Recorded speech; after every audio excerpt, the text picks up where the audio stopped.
Si Michael Corosa ay nagtapos ng kolehiyo sa Universidad ng Santo Tomas noong taong 1990. Siya naman ay nakakuha ng master's degree sa Universidad ng Ateneo noong taong 2001. Siya ay nakakuha ng PhD sa Universidad ng Pilipinas noong taong 2010 sa aspeto ng literatura. Sa kasalukuyan, siya ay nagtuturo ng literatura sa Universidad ng Ateneo.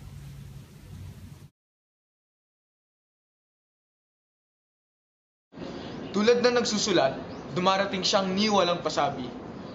Kung kailan sinlalim ng gabi, ang ating kawalan ng pag-iintindi. Dilim siyang nakapaglalagos sa lahat ng ating pasadyang pag-iingat. Pag-alungkat sa bawat lingid na silid o sulok ng ating mga lugod at pag-iimbot.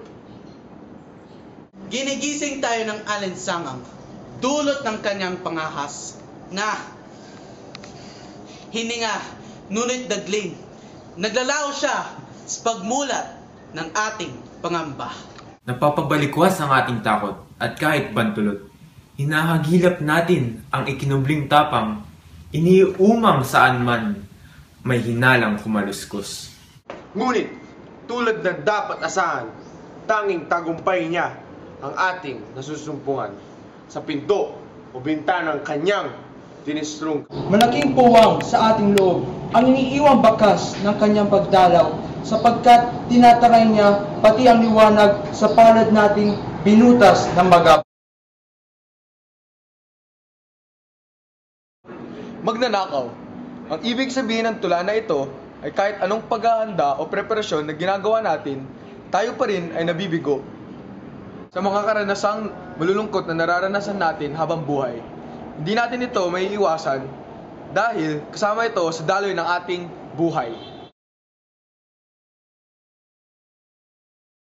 May paslit na pinapaslang natin sa isip. Nilulula ang mga panaginip. Tinatatag sa mga pagsisikap. Mula Pagkain ng pananagumpay, hinuhulog natin siya sa limot. Ngunit hindi namamatay. Ang lingid ng kanyang Pamumuhay sa kamalig-malay, bumabalangkas ng mabisang hakbang sa pagsalakay, upang mabawi ang kanyang teritoryo mula. Ng ating sakupin ay nawasak ang pagiging payak at panatag.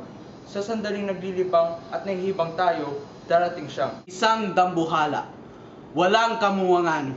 Sa lupit at sakit, ibubuwal niya ang lahat ng ating itiningdig. Mapapabungis-ngis. Aakalain niyang ang lahat ng nangyari ay laro lamang. Samantalang tayo ay walang katinag-tinag at nakatitig sa Ang tulang ito ay pwede iugnay sa pag-init ng mundo o global warming. Sa tula, ang batang pinatay ng persona ay sumisimbolo sa mundo natin at ang persona naman ay sumisimbolo sa mga tao ngayon.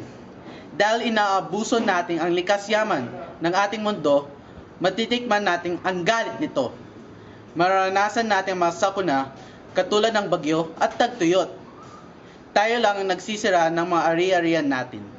Sa huli, tayo ay nagdudurusa dahil hindi natin inalagaan ang ating mundo.